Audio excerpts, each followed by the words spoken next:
বৰদুৱা থান বৰপেটা ধাম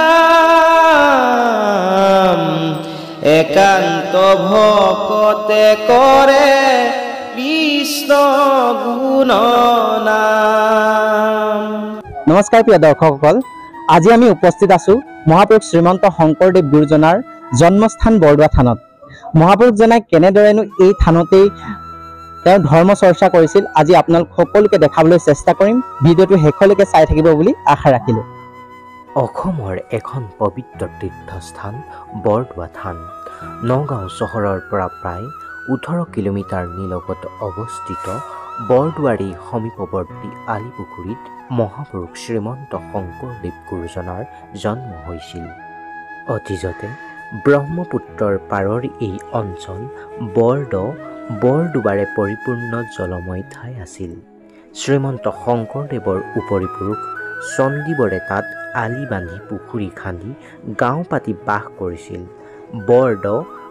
বৰদুৱাৰে পৰিপূৰ্ণ কাৰণে মানুহৰ মুখত পৰি অঞ্চলটোৰ নাম বৰদোৱা হ'ল বুলি জানিবলৈ পোৱা যায়। আহকচোন প্ৰিয় দৰ্শকসকল, এই বৰদোৱা থানভাগীৰ নামঘৰ ভাগিলৈ সোমাই ভগৱানৰ শ্ৰীচৰণত এভাগি সেৱা ধৰি আৰ্থিক নিৰ্মালি লৈ লওঁ। প্ৰিয় দৰ্শকসকল, আহকচোন এইবাৰ এই বৰদোৱা থানভাগীৰ সত্ৰৰ সত্ৰাধিকাৰ শ্ৰী শ্ৰী দেৱানন্দ দেৱ গোস্বামীৰ মুখস্বৰে শুনিম বৰদোৱা থানভাগীৰ মহত্বৰ বিষয়ে। আৰু এই বৰদোৱা থানভাগীত শ্ৰী শ্ৰী মহাপুৰুষ শংকৰদেৱ গুৰুজনাই কেনেদৰে অৱদান আগবঢ়াইছিল সেয়াও দেৱানন্দ দেৱ গোস্বামী দেৱৰ মুখস্বৰে শুনিম। প্ৰথমেই এই অভাজনে প্ৰভু ঈশ্বৰৰ শ্ৰীচৰণত এভাগি সেৱা জনাইছোঁ। হয়, আমি বৰদোৱা থান নগাঁও সত্ৰৰ সত্ৰাধিকাৰ।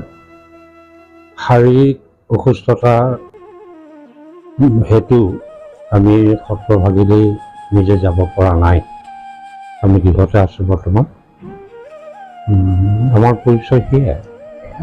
প্ৰভু ঈশ্বৰ, কওকচোন বাৰু আপুনি আমাৰ দৰ্শকসকলক এই থানভাগী কেনেদৰে আমাৰ শংকৰ গুৰুজনাই প্ৰতিষ্ঠা কৰিছিল, কিমান চনত শংকৰ গুৰুজনাই এই থানভাগী প্ৰতিষ্ঠা কৰিছিল আৰু এই থানভাগীৰ মহত্বটো কি কওকচোন অলপ। এই থানভাগী মানে তেতিয়া সত্ৰ থান এই শব্দটোৰ প্ৰয়োগ নাছিল। 1449 খ্ৰীষ্টাব্দত গুৰুজনে জন্মগ্ৰহণ কৰাৰ পিছত 19 বছৰ বয়সত তেওঁ প্ৰথম ভকতৰ মনোবাঞ্ছা পূৰ্ণ কৰিবলৈ সত্ৰৰ পৰা দক্ষিণ দিশত দৌল সাজি শেক্সপিয়ৰতকৈ 140 বছৰ আগত প্ৰথম তেওঁ নাট্যশৈলীৰ জন্ম দিছিল এই বটদ্ৰৱাত। আৰু এইখিনি তেওঁ কৰিব পাৰিছিল যে তেওঁ 11 বছৰ বয়সলৈকে শিক্ষা দীক্ষা নলৈ ভেটিঙালি কোবাই এনেই ঘূৰি ফুৰিছিল। পিতৃ মাতৃৰ বিয়োগৰ পিছত বুঢ়ীমাক আখ্যাৰ প্ৰতি তত্বাৱধানত তেওঁ মহেন্দ্ৰ কুণ্ডলী বিদ্যাপীঠত সংস্কৃত স্কুলত শিক্ষা ল'লে।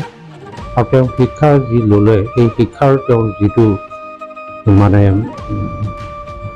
পালে, ভকতসকলে তাত আশ্চৰ্য হৈ তেওঁক সাত বৈকুণ্ঠৰ চাবলৈ বুলি পেলাই গুৰুজনক আপত্তি দেখুৱাত সেই চিহ্ন যাত্ৰা ভাওনা কৰিছিল 19 বছৰ বয়সত। পশ্চিমে শিলিখা বিক্ষয় শালীয়া আশ্ৰয় তাহাতে আৰু যি গুৰু পুস্তক লিখয়। বন্ধুসকল, জনপ্ৰবাদ মতে এইজোপাই সেই শিলিখা বৃক্ষজোপা যিজোপা তলত বহি শংকৰ গুৰুজনাই ধৰ্ম চৰ্চা কৰিছিল। চাগে এই শিলিখা বৃক্ষজোপাৰ তলতেই শংকৰ গুৰুজনাই প্ৰথম অংকীয়া নাট চিহ্ন যাত্ৰাও ৰচনা কৰিছিল। বন্ধুসকল, আজি এই শিলিখা বৃক্ষজোপাৰ বিষয়ে আৰু এই বৰদোৱা থানখনৰ বিষয়ে আপোনালোক সকলোকে মই সুন্দৰকৈ বৃত্তান্ত দিবলৈ চেষ্টা কৰিম। আৰু 21 বছৰ বয়সত তেওঁ প্ৰথম পশ্চিমে শিলিখা বৃক্ষ শালীয়া আশ্ৰয় তাহাঁতৰ যি গুৰু পুস্তক লিখয় সেই শিলিখা বৃক্ষৰ তলতে বহি তেওঁ প্ৰথম গোপী উদ্ধৱ সংবাদ গছৰ বাকলিত সাঁচি পাতত পুথিভাগ লিখি প্ৰথম হৰিগৃহ স্থাপন কৰি তাতে তেওঁ গুৰু মহেন্দ্ৰ কন্দলী অনন্ত কুণ্ডলী আদি লোকসকলক তাতে তেওঁ শৰণ দিছিল, ঈশ্বৰমুখী কৰিছিল। সেই কীৰ্তনঘৰ হৰিগৃহ আজি কীৰ্তনঘৰ নামে জনাজাত। আৰু এই বৰ্তমানৰ কীৰ্তনঘৰেই হৈছে বিশ্বৰ প্ৰথম কীৰ্তনঘৰ। তাৰপিছত তেওঁ এই যে শিলিখা বৃক্ষৰ কথা ক'লোঁ, সেই শিলিখা বৃক্ষ এনে এজোপা বৃক্ষ য'ত তেওঁ গছৰ বাকলিত হৰিশ্চন্দ্ৰ উপাখ্যান প্ৰমুখ্যে বটদ্ৰৱাত থকা কালত তেওঁ শাস্ত্ৰসমূহ ৰচনা কৰি এইবিলাক সেই গছৰ তলতে তেওঁ ৰচনা কৰিছিল। গতিকে শিলিখা বৃক্ষ আমাৰ বাবে বুদ্ধিদ্ৰম, জ্ঞান বৃক্ষ। ওপৰে আকাশী গংগা, ভক্তি সৰোবৰ, মধ্যৰাতি নমাইলন্ত শ্ৰীমন্ত শংকৰ। প্ৰিয় দৰ্শকসকল, শ্ৰীমন্ত শংকৰদেৱ গুৰুজনাই ভক্তসকলৰ পানী সমস্যাসমূহ দূৰ কৰিবৰ কাৰণে এইভাৱে আকাশী গংগাৰ সৃষ্টি কৰিছিল। এসময়ত প্ৰচণ্ড খৰাং হোৱাৰ ফলত মানুহৰ বিলাই বিপত্তি দেখি শ্ৰীমন্ত শংকৰদেৱ গুৰুজনাই এজোপা বটবৃক্ষৰ তলত নাম কীৰ্তন আয়োজন কৰিছিল। আৰু ইয়াৰ পাছত মাজ নিশা শংকৰদেৱ গুৰুজনাই দুজন শিষ্যক লগত লৈ বটৰ বৃক্ষজোপাৰ তলত আহি যোগবলেৰে গংগাক আহ্বান কৰিছিল। আৰু শংকৰদেৱৰ যোগবলৰ ফলত গংগা ধৰালৈ নামি আহে আৰু সেই জলধাৰাত বটবৃক্ষ দ্ৰৱিত হৈ এই মনোৰম সৰোবৰৰ সৃষ্টি হৈছিল।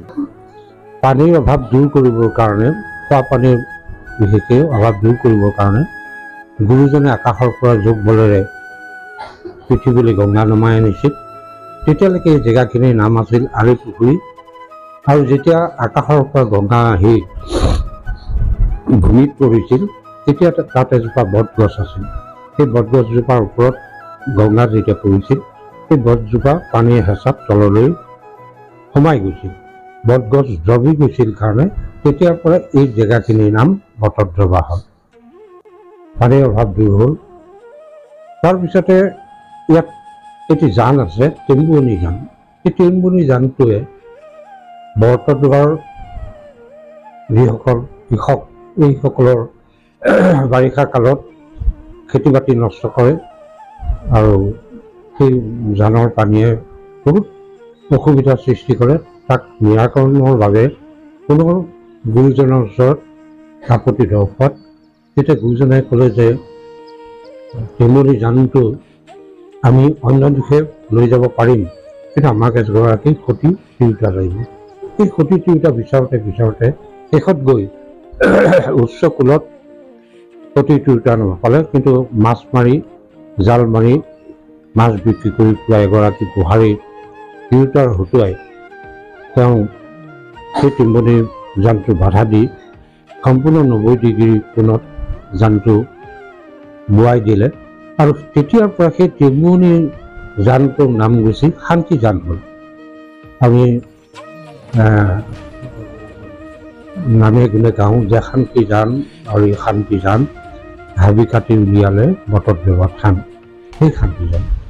আৰু এইকেইটাই বটদ্ৰৱাৰ বিশেষ সম্পত্তি গুৰুজনৰ দিনত।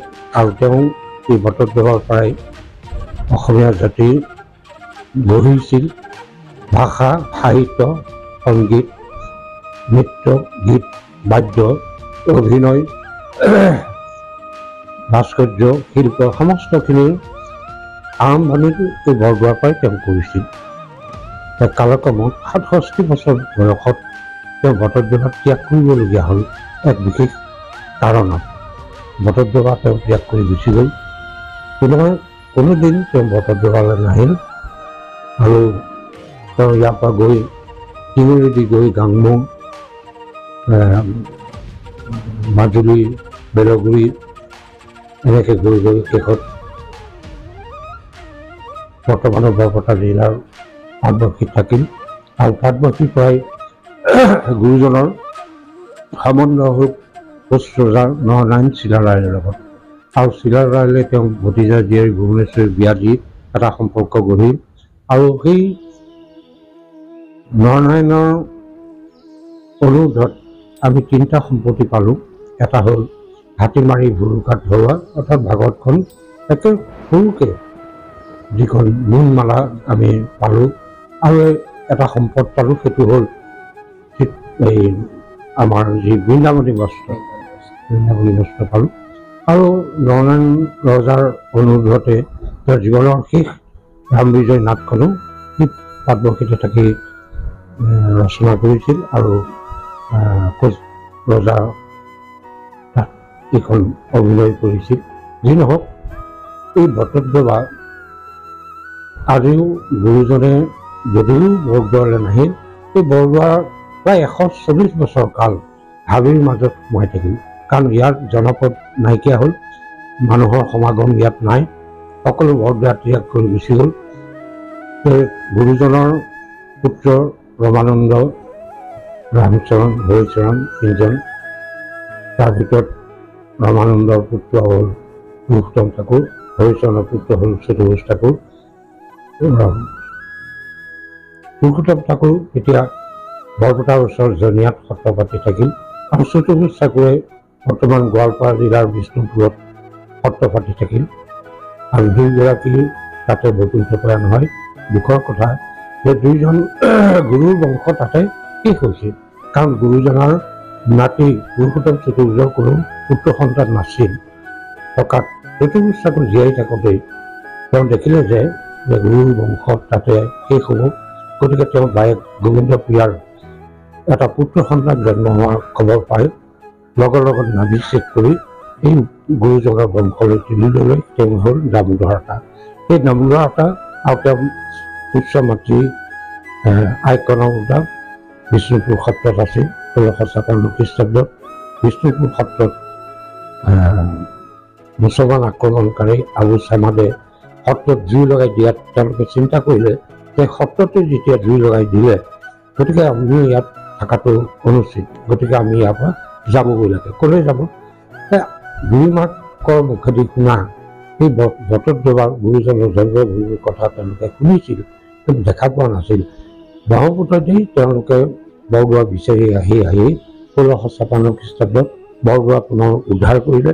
কৰাৰ পিছত ইয়াত 140 বছৰ ধৰি হাবিৰ মাজত সোমাই থকা বৰদোৱাক পুনৰ কীৰ্তনঘৰ নৱনিৰ্মিত কৰিলে, চাৰিহাতী প্ৰতিষ্ঠাতা কৰিলে, আকাশী গংগাৰ সংস্কাৰ কৰিলে, দৌলৰ সংস্কাৰ কৰিলে, সান্নিধিজানৰ সংস্কাৰ কৰিলে। এনেকৈ কৰি সেই গুৰুজনে দি থৈ যোৱা আৰ্হিত ইয়াত 14 প্ৰসংগ আৰম্ভ কৰিলে। আৰু আজিও বটদ্ৰৱাত 14 প্ৰসংগ সেই আইকনৰ দামোদৰ আতাই বৰদোৱা উদ্ধাৰ কৰাৰ পিছৰ পৰা সেই 14 প্ৰসংগ আজিও চলি আছে। কেৱল ভাদ মাহত আমাৰ 18 প্ৰসংগ হয়। আৰু এনেধৰণে বৰদোৱা উদ্ধাৰৰ পিছৰ 1656 খ্ৰীষ্টাব্দৰ পৰা আজি 2023 চনলৈকে আমাৰ সেই পৰম্পৰাৰ সৈতে চলি আছে। তীৰ্থযাত্ৰীসকল আহে ইয়াত গুৰু পদৰেণু শিৰত ল'বলৈ। গতিকে বৰদোৱা আমাৰ বাবে এক ধাম, য'ত গুৰুজন জন্ম হৈছিল। গতিকে এই মনোভাৱেৰে বৰদোৱালৈ লোকসকল আহে। তেখেতসকলৰ মনৰ যি হেঁপাহ, যি প্ৰাৰ্থনা, ইয়াত কীৰ্তনঘৰত হওক বা এই যে বৰদোৱা সংস্কাৰ কৰিছিল, কৰোঁতে শিলিখা বিষয়ৰ তলতে এচটা শিলত বহি গুৰুজনে শাস্ত্ৰ লিখিছিল। গতিকে সেই 67 বছৰ কাল শিলতে বহি, শিলতে থৈ গছৰ বাকলিত তেওঁ শাস্ত্ৰ লেখোতে সেইখন তেওঁ গোসাঁনী চৰণৰ দাগ সেই শিলত পৰিছিল। গতিকে বৰদোৱা সংস্কাৰ কৰাৰ পিছত সেই শিলাখণ্ড, যাক আমি পদশিলা বুলি কওঁ, পদ মানে ভৰি, শিলা মানে শিল, সেই পদশিলা স্থাপন কৰি ভকতসকলে গুৰুজনক মানে কাষতে পোৱা আনন্দৰে আজিও গুৰুৰ সেই সেৱা ইয়াত চলি আছে, কৰি আছে। যাত্ৰীসকলেও এই গুৰুৰ পদ দৰ্শন কৰি নিজকে ধন্য বনি আছে। খুব চমুকৈ মই বিষয়টো কৈছোঁ। এয়া হ'ল মধ্য পদশিলা দক্ষিণত নামৰ ঘৰ, মণিকূট গৃহ বান্ধি ৰহিলা শংকৰ। এতিয়া যিভাগ মণিকূট, এই মণিকূট আছিল গুৰুজনে বাস কৰা তেওঁ থলীটো। গতিকে যেতিয়া কীৰ্তনঘৰত সংস্কাৰ হ'ল, কীৰ্তনঘৰত আসন এখনেই, সেই হিচাপে কীৰ্তনঘৰৰ প্ৰসংগ সেই আসনৰ সন্মুখত চলি আছে। কিন্তু মণিকূট হ'ল গুৰুজনে মণিকূটক গৃহৰ বান্ধি ৰহিলা শংকৰ, মণিকূট হ'ল তেওঁ গৃহৰ চলি। গতিকে আমি ভকতসকলক যাত্ৰীসকলক বুজাবৰ বাবে এই মণিকূটত আমি তেওঁৰ এনেকুৱা কোনো সম্পত্তি নাই, কাৰণ 140 বছৰ বৰদোৱা হাবিৰ মাজত গোটেইবোৰ নিশেষ হৈ গ'ল কাঠ বাঁহৰ বস্তু। গতিকে সেই মণিকূটত আমি এইটোকে কৰিছোঁ, এখন আসন ৰাখিছোঁ, এয়াই হ'ল গুৰুৰ বাসগৃহ, তাত গৈ ভকতে সেৱা কৰিবৰ বাবে। গতিকে মণিকূটতো এভাগ আসন ৰখা হৈছে। উদ্দেশ্য দুখন আসন নহয়, আসন এখনেই কীৰ্তনঘৰৰ, কিন্তু মণিকূটত তেওঁ যিহেতু গৃহস্থলী গুৰুৰ গৃহ, গতিকে তাত আমি সেই কথাটোকে প্ৰতিপন্ন কৰিবৰ কাৰণে এখন আসন ৰখা হৈছে। গতিকে ভকতে বৰদোৱা ধাম পৰিভ্ৰমণ কৰি সেৱা সৎকাৰ কৰি গুৰুৰ গৃহস্থলীটো গৈ শিৰ নত কৰে। তাৰ শিৰ নত কৰিবৰ কাৰণেই আসন ভাগ ৰখা হৈছে। বিশেষকৈ দেওবাৰটো, কালি দেওবাৰটোত ইয়াত হাজাৰ হাজাৰ লোক, এইটো সংখ্যা দি ক'ব নোৱাৰিম আৰু নিজে নেদেখিলে অনুভৱ কৰিব নোৱাৰে যে মানুহৰ গুৰুজনৰ প্ৰতি যিটো ভক্তি, আস্থা, শ্ৰদ্ধা সেইটো যথেষ্ট বাঢ়িছে। আৰু গুৰুজনে দি থৈ যোৱা যিখিনি সাংস্কৃতিক সম্বল, এইখিনি অকল অসমতেই নহয়, অসমৰ বাহিৰতো ইয়াৰ প্ৰচাৰ প্ৰসাৰ ভক্তসকলে কৰি আছে। গতিকে বৰদোৱা সদায় বৰদোৱা হৈ থাকিব, গুৰুজনৰ জন্মস্থলী, আৰু মানুহৰ আস্থা ভক্তিটো যথেষ্ট বাঢ়িছে। আৰু আমি দেখিছোঁ যে গুৰু প্ৰদত্ত সেই সাংস্কৃতিক সম্পদসমূহৰ প্ৰতি উঠি অহা চামৰ যিটো হেঁপাহ, উঠি অহা চামৰ শিকাৰ যিটো আগ্ৰহ, এইটো দেখি সন্তোষ হৈছোঁ। কিন্তু সেইটোৱে নহ'ব, আচলতে গুৰুজনে আমাক কি দি থৈ গৈছে, কি দিব বিচাৰিছে, সেইখিনি কথা অনুধাৱন কৰিব পাৰিলেহে গুৰুজনৰ প্ৰতি প্ৰকৃত ভক্তি, সেৱা, শ্ৰদ্ধা এইখিনি নিবেদন কৰা তেতিয়াহে ফলপ্ৰসূ হ'ব বুলি মই অনুভৱ কৰোঁ। আৰু গুৰুজনক বাদ দি অসমীয়া জাতি কেতিয়াও বৰ্তি থাকিব নোৱাৰে। তেওঁ আমাৰ বাবে জাতীয় নায়ক, তেওঁ আমাৰ হৃদয়ৰ স্পন্দন, আৰু তেওঁক লৈ অসমীয়া জাতিটো গুৰুজনৰ বাবেই জীয়াই থাকিব পাৰিছে আৰু গুৰুজনক লৈ জীয়াই থাকিব। সেইটো কেতিয়াও নিশেষ হৈ নাহে। আৰু মানুহৰ উপস্থিতিটোৱে আমাক তাকেই প্ৰমাণ কৰিছে যে গুৰুজনৰ এই গোটেই কথাবোৰ, তেওঁৰ জীৱনী হওক, তেওঁ দি থৈ যোৱা সম্পদসমূহক প্ৰত্যেকেই খুটি খুটি চাবলৈ প্ৰয়াস কৰিছে। এইটো শুভ লক্ষণ। গতিকে আশা কৰোঁ আমাৰ সংস্কৃতি, আমি বাহিৰৰ সংস্কৃতিৰ প্ৰতি আগ্ৰহীত নহৈ আমাৰ নিজস্ব ধাৰাক এইটো বৰ্তাই ৰখা বা জীয়াই ৰখাৰ বাবে প্ৰতিজন অসমবাসীৰ দায়িত্ব আৰু কৰ্তব্য বুলি অনুভৱ কৰোঁ। প্ৰভু ঈশ্বৰ, যেনেদৰে আমাৰ শংকৰ গুৰুজনাৰ এই ধামভাগীত বৰেণ্য অৱদান আছে, ঠিক তেনেদৰে আমাৰ দ্বিতীয়জন গুৰু মহাপুৰুষ মাধৱদেৱৰ কিবা ইয়াত অৱদান আছেনে বাৰু? মাধৱদেৱ গুৰুজনটো বৰদোৱালৈ নাহে, আনকি তেওঁ মাধৱদেৱকো বৰদোৱালৈ আহিবলৈ বাধা দিলে। গতিকে মাধৱদেৱক এই বৰদোৱালৈ অহা নাই। কিন্তু কথা হৈছে কি, যদিও মাধৱদেৱ বৰদোৱালৈ অহা নাই, কিন্তু মাধৱদেৱ আমাৰ অসমীয়া জাতিৰ হৃদয়ত আছে, প্ৰাণত আছে। কাৰণ গুৰুজনে কৈছিল, কীৰ্তন দশম মোৰ মূৰ্তিৰ সমান আৰু ঘোষাৰ ৰত্নাৱলী মাধৱৰ মূৰ্তিৰ সমান। গুৰুজনে নিজেই কৈছে। গতিকে ইয়াত ঘোষা ৰত্নাৱলী, ইয়াত আমাৰ শিৰৰ সম্পদ হিচাপে আমি বৰ্তাই আছোঁ। মাধৱদেৱ সশৰীৰে বৰদোৱালৈ নাহিলেও মাধৱদেৱে দি থৈ যোৱা গুৰুজনাৰ মাধৱদেৱক লগ নোপোৱাহেঁতেন হয়তো আমাৰ এই একশৰণ বৈষ্ণৱ ধৰ্মৰ ইমান এটা প্ৰসাৰ, তুলি প্ৰসাৰ নিশ্চয় নাবাঢ়িলেহেঁতেন। গতিকে মাধৱদেৱ বৰদোৱালৈ নাহিলেও মাধৱদেৱ বৰদোৱাত প্ৰতি ব্যক্তিৰ হৃদয়ত আছে আৰু ভৱিষ্যতেও থাকিব। কাৰণ তেওঁ ঘোষাৰ ৰত্নাৱলীত আছে যেতিয়া মাধৱদেৱ আমাৰ হৃদয়ত আছে আৰু মাধৱদেৱৰ প্ৰতিটো তেওঁৰ নাটসমূহ ইয়াত মঞ্চস্থ কৰা হয়, গুৰুজনাৰ নাটসমূহ মঞ্চস্থ কৰা হয়। গতিকে তেনেকেই আমি দুয়োজনা গুৰুক আমি জীয়াই ৰাখিছোঁ আৰু আমাৰ হৃদয়ত স্থান দি ৰাখিছোঁ। ঠিক আছে প্ৰভু ঈশ্বৰ, আপুনি অতি সুন্দৰভাৱে এই বটদ্ৰৱা থানভাগিৰ বিষয়ে আমাৰ দৰ্শকসকলক বুজাই দিলে, তাৰ বাবে আপোনাক অশেষ ধন্যবাদ জনাইছোঁ। আপোনাৰ শ্ৰীচৰণত পুনৰবাৰ ধন্যবাদ জনাইছোঁ। তোমালোক সকলোকে মই আশীৰ্বাদ কৰিছোঁ যে গুৰুৰ গুণানুকীৰ্তন, গুৰুৰ নাম, গুৰু সম্পৰ্কীয়, নিজৰা গুৰু সম্পৰ্কীয় এনেকুৱা বাৰ্তাসমূহ ৰাইজৰ মাজত যাতে প্ৰচাৰ প্ৰসাৰ কৰিব পাৰে। ঈশ্বৰে তোমালোকক মঙ্গল। কৃষ্ণ কৃষ্ণ। অতি সুন্দৰভাৱে প্ৰভু ঈশ্বৰে বৰদোৱা থানভাগিৰ বিষয়ে বৰ্ণনা আগবঢ়ালে। সেয়েহে প্ৰভু ঈশ্বৰলৈ অশেষ ধন্যবাদ জ্ঞাপন কৰিলোঁ। ভগৱানে যাতে প্ৰভু ঈশ্বৰক সুস্বাস্থ্যৰ গৰাকী কৰক। প্ৰিয় দৰ্শকসকল, ইয়াৰ লগে লগে আজিৰ এই ভিডিঅ'টোৰ পৰা বিদায় মাগিছোঁ। আশা কৰোঁ আপোনালোক সকলোৱে এই ভিডিঅ'টোৰ জৰিয়তে বটদ্ৰৱা থানভাগিৰ বিষয়ে অতি সুন্দৰ বৰ্ণনা শুনিবলৈ পালে।